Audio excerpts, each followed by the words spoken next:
Bonjour à tous, bienvenue dans Express Orient. Au sommaire cette semaine, une enquête au cœur d'un trafic. Nos confrères de France 2 ont remonté la filière du Captagon, la drogue des djihadistes et des soldats du régime syrien. Nous irons également dans la bande de Gaza où les violences sexuelles sur les enfants se multiplient ces dernières années. Enfin, nous traverserons le désert jordanien de Wadi Rum. Vous verrez que les hôteliers se démènent pour y attirer plus de touristes. Cette semaine, nous allons donc nous intéresser à un trafic qui fait des ravages dans la région, celui du Captagon. Une drogue de la famille des amphétamines. Elle est connue pour ses propriétés dopantes. Elle est aujourd'hui au cœur de la guerre en Syrie. Le Captagon sert de financement, mais aussi de stimulant aux combattants de tous bords. Franck Genozo et Giona Messina ont remonté la filière jusqu'au laboratoire où sont fabriqués les comprimés au Liban. Enquête. Sur les bords de la mer Rouge en Jordanie, la prise est d'une ampleur inédite pour la brigade des stupes. Je pense que la drogue se trouve dans la carrosserie. À l'intérieur de ce pick-up, plusieurs millions de pilules blanches. Du Captagon, la drogue qui déferle sur le Proche-Orient. Ce n'est qu'une petite partie. Il y en a probablement partout. Il y en a effectivement sous les essieux, dans les portières, le moteur, la calandre et même le tableau de bord.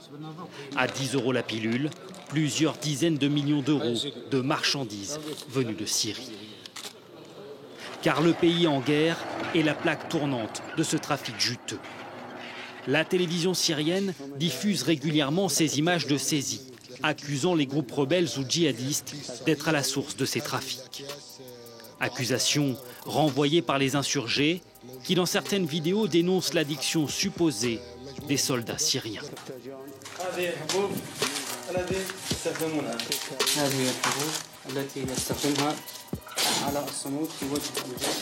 Prisé des combattants de tous bords pour ses vertus euphorisantes, source de financement essentiel pour les insurgés en Syrie.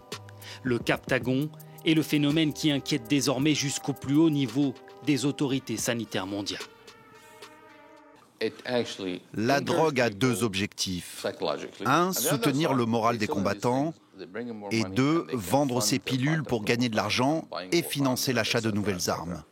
Pourquoi le Captagon a-t-il à ce point envahi le champ de bataille syrien? Ce dérivé d'amphétamine n'est pourtant pas une drogue récente. Il a même longtemps été vendu en pharmacie, y compris en France, apprécié des sportifs en quête de dopage ou des travailleurs de nuit, avant d'être retiré du marché dans les années 80, trop addictif. Pour comprendre les effets de cette drogue, nous avons rendez-vous dans cette clinique située à Amman, en Jordanie. Un centre de désintoxication où a trouvé refuge ce jeune vendeur, accro au Captagon. La drogue te donne un coup de fouet. Tu ne ressens plus le besoin de dormir. Tu te sens plus lucide, plus attentif. Je me sentais fort, j'avais l'impression d'être plus fort que les autres, plus fort que quiconque se mettrait en travers de mon chemin. Mais ensuite, ma santé a commencé à se dégrader, les effets se sont estompés. De quoi tenir le choc sur la ligne de front, voilà donc ce qui pousse les combattants à se servir du Captagon. Mais si la drogue s'est à ce point répandue, c'est aussi que les groupes qui la produisent y ont trouvé une source de financement facile. Ils l'acheminent ensuite vers la Turquie au nord, mais surtout vers l'Arabie Saoudite au sud, client numéro 1 du Captagon. On pense là-bas qu'il améliore les performances sexuelles. Entre les deux pays, il y a la Jordanie. À Amman, dans les locaux de la brigade antidrogue, voici la pièce où sont stockées les saisies récentes. Les étagères en sont pour l'essentiel occupées par ces sacs. Ici, c'est du Captagon. Et dans ces sacs, juste ici, encore du Captagon. 28 millions de pilules saisies depuis janvier. À chaque fois, la provenance ne fait guère de doute. Cette drogue est produite par des insurgés syriens. C'est comme ça qu'ils se financent. Qui fabrique ce poison?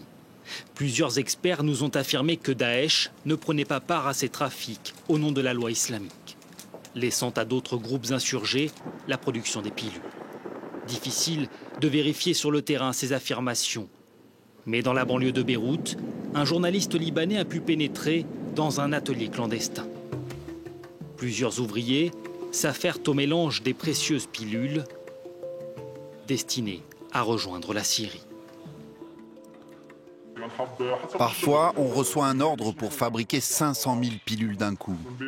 Nous, on ne distribue pas, on fabrique simplement, on attend les ordres. À quelques mètres de là, ces hommes sont chargés de dissimuler la drogue. Tu ouvres les boîtes de mouchoirs. Ensuite, tu fourres la drogue. Et tu refermes comme si tu n'avais jamais ouvert. On a plusieurs techniques. Avant, on les mettait dans les salades ou les bouteilles de shampoing ou de gel pour les cheveux. Mais dans les mouchoirs, c'est presque invisible. Les trafiquants préfèrent rester discrets sur les donneurs d'ordre et les destinataires de cette marchandise en Syrie. Pas question de mettre en péril un business évalué à plusieurs centaines de millions d'euros, dont une bonne partie sert à financer les combats dans un pays dévasté par 5 ans de guerre civile. Direction les territoires palestiniens. Selon l'étude d'un centre de recherche palestinien, des centaines d'enfants ont subi des violences sexuelles et une majorité d'entre eux connaissent leur agresseur. Ces agressions restent taboues dans la société palestinienne, mais les langues commencent à se délier, en particulier celle des mères qui refusent de se taire. Certaines d'entre elles parlent et saisissent la justice. C'est le cas de Fatma. Voyez son témoignage. Depuis 5 mois, la famille de Fatma vit un calvaire. Le fils de 11 ans de cette habitante de Gaza, qui utilise un nom d'emprunt, a subi une agression sexuelle. 2 hommes proches de la famille l'ont emmené dans une maison abandonnée où ils lui ont retiré ses vêtements.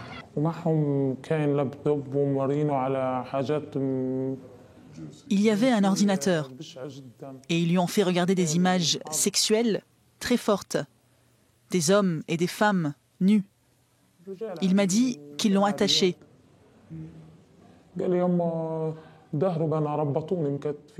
Fatma est l'une des rares mères palestiniennes à oser parler de ce phénomène qui s'intensifie à Gaza d'après des associations.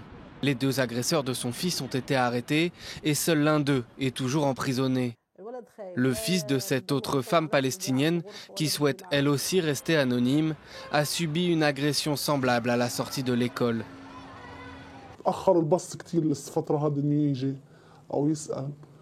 Son bus était très en retard. Il était sur le bord de la route. Un homme a traversé la rue et lui a dit « Viens ici ». Il l'a amené dans un endroit caché où il n'y avait personne et il l'a agressé sexuellement.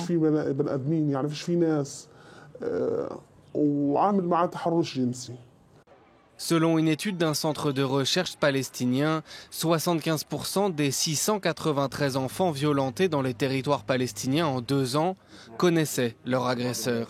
Une proximité qui complique encore davantage le dépôt d'une plainte. Pour le vice-président de ce centre de recherche, la peur du scandale dissuade les familles de saisir la police. Sur les 670 cas qui sont parvenus au centre ces 2 dernières années, seulement 22 nous ont demandé une intervention juridique pour protéger leurs enfants. Et un grand nombre de ces 22 cas sont finalement revenus sur leur décision. Le centre n'est intervenu que pour 6 ou 7 cas devant les tribunaux en 2 ans. Le viol d'un enfant peut conduire à la peine de mort à Gaza, mais peu est fait pour aider les victimes à s'en remettre, dans un territoire qui a vécu 3 guerres en 10 ans et où un habitant sur 2 a moins de 18 ans. Et avant de se quitter, je vous emmène en balade en montgolfière, survoler le Wadi Rum.